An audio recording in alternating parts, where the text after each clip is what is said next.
A fresh start, a painful past. It's a romantic drama set in a remote California town.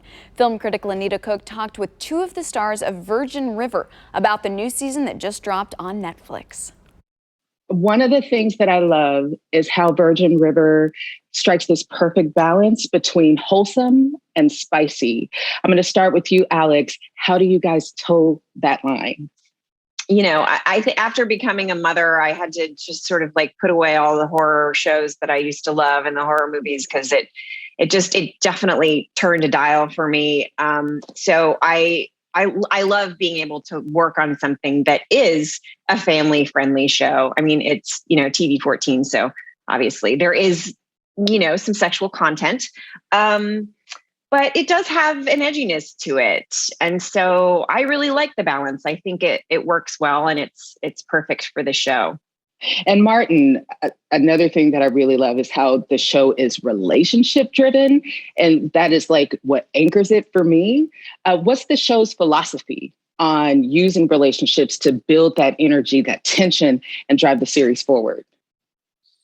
I'm not sure if the writers ascribe to any particular philosophy other than what they feel is going to be the most captivating. And I think what the writers do successfully, obviously, given its huge appeal all around the world, is create that tension that you're talking about.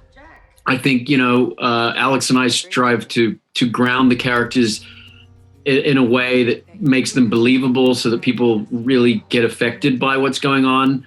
And then hopefully, and that seems to be drawing people in and they're curious to know whether these people are going to be together. And, but of course the writers are very good at then pulling back and creating obstacles either internally from the character's past or more pragmatic things like being shot.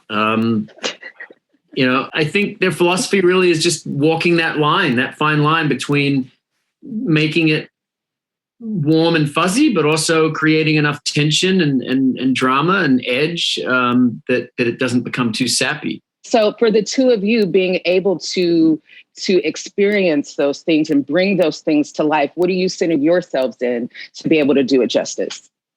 I think at the center for her is really just this deep desire and need to become a mother. And we see that pretty heavily in season. We've seen it pretty heavily throughout the series, but season 3, it really comes up again for her in a big way. And Jack and Mel have a love story for the ages. And Martin, you can take us out with this one. What can you give us for season 3 and how that relationship deepens real quick?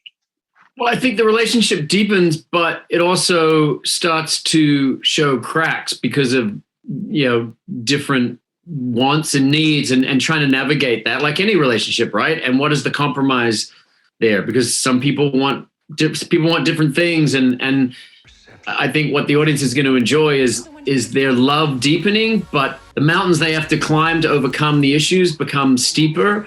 And I think that creates a lovely bit of tension between them. And I think the fans are going to really enjoy the end of season 3. Yeah, we love that show here at KSTV5.